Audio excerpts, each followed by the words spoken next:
Баршаңызға қайырлы күн достар. Бүгін сіздермен осындай өте оңай, тез әрі жылдам жасалатын, бар болғаны сковородкада пісетін өте керемет пиццаның рецептісімен бөлісемін. Қамыры өте оңай жасалады. Қазір оны сіздермен бірге дайындаймыз. Ол үшін 2 жұмыртқаға кішкене тұзымызды салып, оған өлшеп 4 қасық сүтімізді құйып аламыз. Сүтті құйып болғаннан кейін өлшеп 4 қасық сұйық майды да құямыз.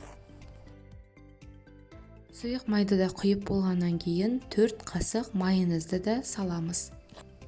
Сіздер үй жағдайындағы майонезді де немесе қаймақты да пайдалансаңыздар болады. Барлығын жақсылап венчикпенен араластырамыз. Шамамен 3-4 минут араластырғаннан кейін біздің массамыз осындай аппақ болып, бір келкі массаға айналады. Сол кезде ұнымызды 2 бөлікке бөліп, венчикпенен барлығын жақсылап араластырамыз. Бірінші кезекте салынған ұнымыз толықтай араласып, ешқандай да түйіршік қалмаған кезде ұнымыздың қалған бөлігін салып, барлығын тағы да венчиктің көмегімен жақсылап араластырамыз.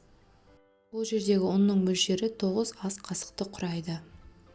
Қамырды толығымен араластырып болғаннан кейін оны венчиктан босатамыз және қасықпенен тағы да шетіндегі ұндардың барлығын араластырып қоямыз.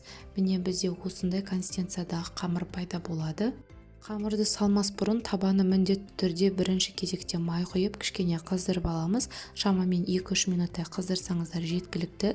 Содан соң оны газдан түсіріп, жаңағы қамырымызды қызып тұрған табамызға саламыз. Табаны міндетті түрде газдан алып барып қамырды салғандарыңыз дұрыс. Егер сіздер газды қосып табаға қамырды салатын болсаңыздар, табаларыңыз күйіп кетуі мүмкін. Ал жаңағы мен көрсеткен техниканы пайдаланып табаны қыздырып, содан соң қамырды салатын болсаңыздар, қамырларыңыз табаға жабыспай пісетін болады. Егер қамыр қасықтарыңызға немесе лопаткаларыңызға жағылып жабысып жатқан болса, оның үстіне кішкене 1-2 тамшы сұйық майды құйып, содан соң лопатканың көмегімен оның жан жағына орналастырып бір келкі етіп қойсаңыздар болады. Сол кезде қамырларыңыз бірдей болып орналасады. Қамырды орналастырып болғаннан кейін оның үстіне кетчупты кондитерлік кисточкамен жағамыз. Мен үнемі барбекю кетчупын пайдаланамын. Мен салмасына алдын ала қуырылған фаршты пайдаланамын. Сіздер өздеріңіздің қалауларыңызға байланысты кез келген затты пайдалансаңыздар болады.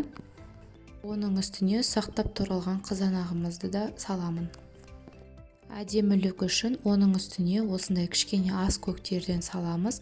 Егер сіздерге ол ұнамаса, салмай қойсаңыздар болады. Барлығының бетін ірімшікпенен жауып дайындап аламын. Барлық салмасын салып болғаннан кейін газды жай отқа қойып, оның үстіне табаның қақпағын жауып қоямыз.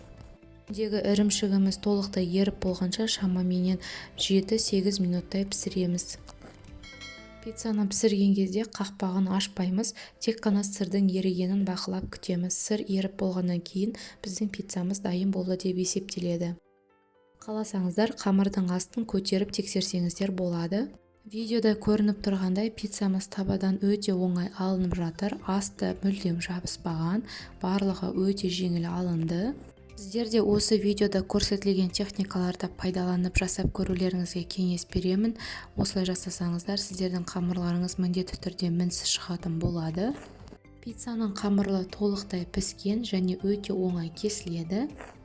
Пиццаға кез келген басқа да салманы пайдаланып жасасаңыздар болады. Пиццаны кесіп болғаннан кейін оны қолдарыңызбен алған кезде сырларыңыз осылай созылып тұрады. Мен пайдаланған сырдың аты сметанковый деп аталады. Сіздер кез келген басқа түрінде пайдалансаңыздар болады.